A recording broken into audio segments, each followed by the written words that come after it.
At dahil nga curious lang ako kung ano ba talaga ang nangyari sa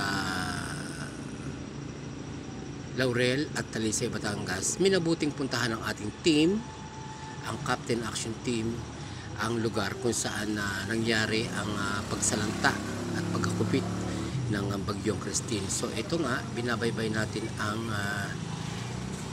Talisay at Laurel Road. So yan na nga, at dahil isinabay na rin natin sa pagpunta sa at pakikiramay sa isa sa mga sponsor ng ating barangay sa Lemery, Batangas. So dito tayo dumaan sa may Laurel at Talisay, at yan na nga, habang binabaybay natin ang daan ng yan, nakikita natin. So kaya pagbalik natin ay makikita natin ang actual. So huwag kayong kukurap at tapusin nyo ang video at makikita natin kung anong tunay na kaganapan dito sa Laurel at Talisay, Batangas. Ang pupuntahan natin ay yung bumisita muna tayo doon sa yumaong tsuhin ng ating isa sa mga Captain Action Team. So yan ang right side going to Lemery. Yan ang Talisay, at yung mga landslides na yan ay dyan sa Laurel, Batangas pa rin.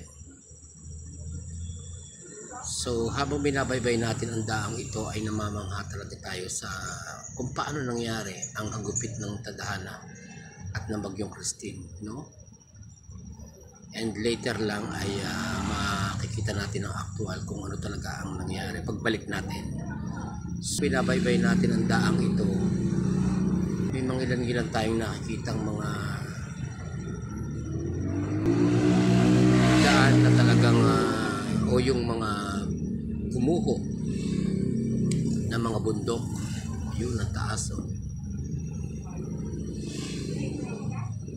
Paakyat pa rin tayo ng paakyat dyan papuntang Lemery.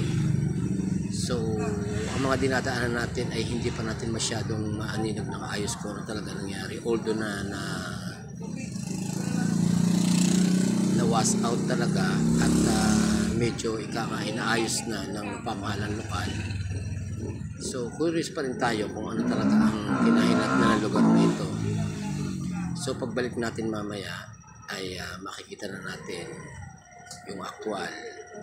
Kumbaga sinusurprise ko lang muna kayo at hindi pa natin ipinapakita dahil hindi pa tumitigil ang ating sasakyan, dahil nga may lakad tayo na makikiramay tayo sa isa sa mga tumutulong sa ating barangay,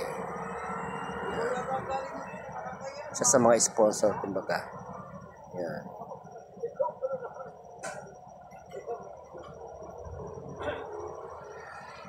Masyadong mainit ang sikat ng araw, although na may banta ng bagyo ngayon, paparating pa lang at sana huwag na nga, at nasa kabikulan pa in the meantime. So habang binabaybay natin yan, nakikita natin ang mga pinsalang dulot ng bagyong Christine talaga. Kakapanghilakbot. Talagang hindi ka makakapaniwala sa mga pangyayari na naganap. Sa isang iglap, imagine mga kabarangay, sa isang iglap lang ay talagang na-wash out ang lugar ng Laurel at Talisay. Ibang parte lang, hindi buo. O yan, binabaybay natin yung daan na yan. At mamaya, pagbalik natin, ay makikita natin ang actual. So kayong may inip pa mga kabarangay, gusto ko lang talaga tayong mamasyal at siyempre pare-pareho tayong curious sa pangyayari, di ba? Although na nakikita natin sa mga social media, iba talaga yung tayo mismo ang nakasaksi para maliwanag na maliwanag ang pangyayari at detalyado ang lahat. Bawat daan natin diyan ay may mga hindi pangkaraniwang naganap talaga na nasaksihan natin ng actual. At mamaya lang pagbalik natin, siyempre bandang kanan tayo, hindi pa tayo bumabalik dyan. Yan, ilalagyan na nakasalukuyan ng ibang mga kabarangay natin diyan ng yung mga gumuho pinapatasan na ng, ayan o, kita-kita natin yung mga bako. Pero pagbalik natin mamaya ay actual na masasaksihan natin ang tunay na pangyayari na ganap dyan sa Laurel at Talisay, Batangas.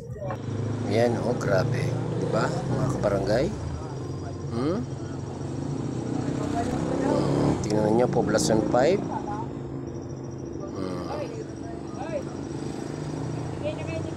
Grabe no?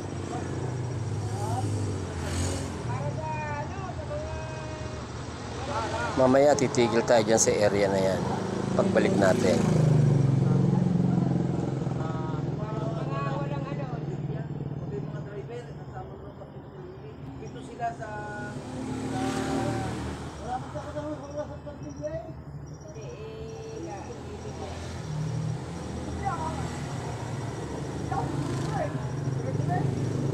Grabe ang mga landslides. Pati tabihan ng ano, ng mga daan. Mabuti nga at kahit papaano na ayos na yun ang pamahalaan lokal. Dahil kung hindi, Diyos ko, tawarin. Paano tayo makakalampas dyan? Shortcut pa naman yung Laurel at Talisay, Batangas. Pagpupunta ka ng Lemery at Batangas City. Napakadaling daanan niya. Oh, grabe mga landslide. At talagang mamangha ka nga kung paano nangyari itong hagupit ng kalikasan na ito. Pati mga poste ng agtagilid. Delikado pag hindi maayos ang mga poste dito. Yung iba nakatagilid na talaga. Grabe, super. Kawawa naman yung mga mamamayan dito, no? Ayan. Dinadaanan natin yung may crater ng bulkan sa hilltop na tayo eh. Pero mamaya makikita natin. Abang-abang lang tayo. Nasa right side pa tayo, on the way pa tayo sa Lemery. Pagbalik natin, doon yung makikita yung tunay.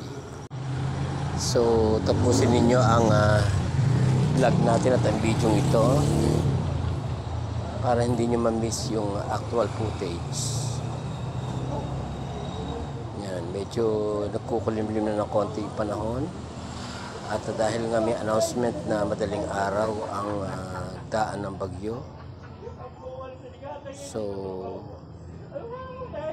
yan, nandiyan na tayo sa Lemery. So hindi ko napakita sa inyo at yan nga, pabalik na tayo.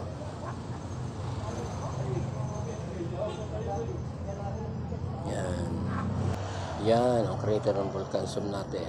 Oh. Yan, ngingita tayo dyan sa may Tagaytay na yan. Oh. Kitang-kita natin ang crater ng volcan. Oh.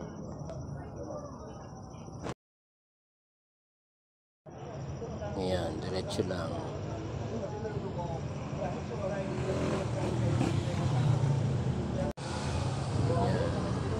At inaayos ang iba pang parte.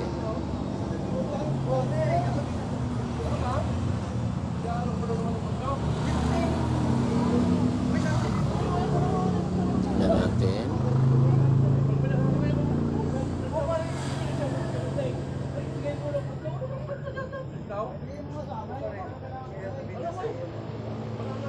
Okay, sige lang.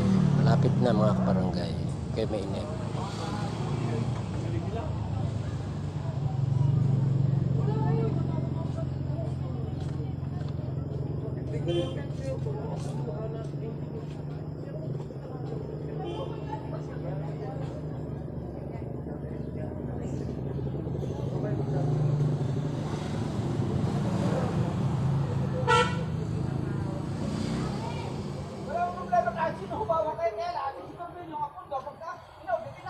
Ayan o.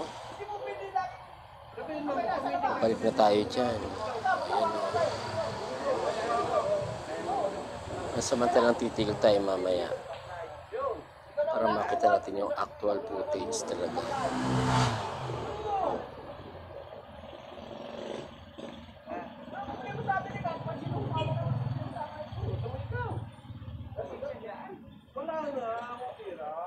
Tingnan nyo yung mga Ugat-ugat ng kahoy. Grabe. Yan, pati mga owner na yan, oh. Natabunan ng lupa, oh. Sira na yan. Paano pa gagawin yan? Tumubog yan sa putik. Oh. Grabe, no? Nakakapanghilakbot. Ano pa kaya kung sa actual na nangyayari yan ay doon mo makikita. Nakalipas na yan pero tambak pa rin ang mga ano, bababa tayo dyan. At siya na nga. Oh, ayan. Imagine, ilang araw na nakalipas yung bagyo pero kitang-kita pa rin ang salantang bahagi dito sa May Laurel, Batangas. Oh. Ay, kita nyo lalaki ng ugat na yan, oh. Grabe, yung kalawakan na yan. Diyan dumaan ang baha. Sa may Poblacion 5 na yan. Imagine kung gaano kaluwang niyang dinaanan na yan ng tubig na malaki. Ay, oh. Grabe. Yan, ito yung nakita natin sa mga vlogger, sa ibang mga vlogger na bahay na pinasok talaga at dinaanan ng baha, ng putik. Grabe. Oh. Nakakapalumo kung makikita niyo mga kabarangay ng personal yan. Magtatanong kayo sa sarili niyo, paano kaya nangyari ito? Grabe, ayan, oh. Mga bahay na natabunan ng putik.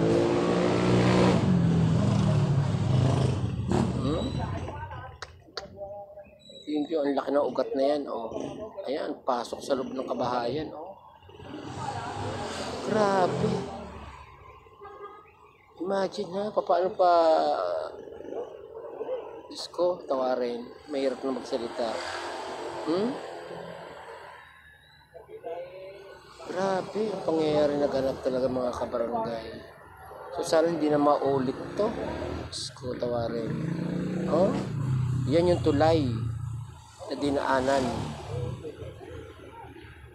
ng malaking baha. Diyan maraming namatay mga kabarangay dito sa May Laurel, Batangas na to. Diyan.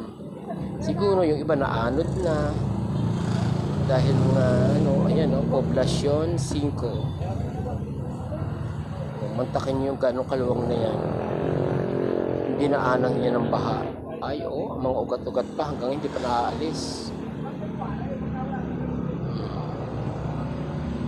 Grabe ang pisala. Magmula sa bundok, gumuho ang lupa. At dyan inanod. Gaano kalalaki niyan, mga tipak na yan ng kahoy at mga ugat. Na magmula dun sa kabulubong bundukan na yun. Bumagna dyan lahat. Ang dami naging trabaho ng ano niyan. Ng pamahalaan lokal dyan. Bago na clear yung area, although na hindi pa rin naman tapos. Diba mga kabarangay? So, sana huwag naman itong darating na bagyo at anunsyong bagyo ay huwag naman sanang matuloy na. At nakakapanghilakbot talaga. Dahil hindi pa nga tayo nakakabangon sa pinagdaan natin bagyong Christine. Eh, ito na naman yung mga anunsyong bagyo, di ba? Yan, doon, sa tuktok na yan, yun ang gumuho. Oh. Yan ang gumuhong mga lupa na magaling sa bundok. Mga kahoy. Pati mga ugat na dinala doon sa nakita natin kanina. Grabe. So, thank you for watching mga kabarangay.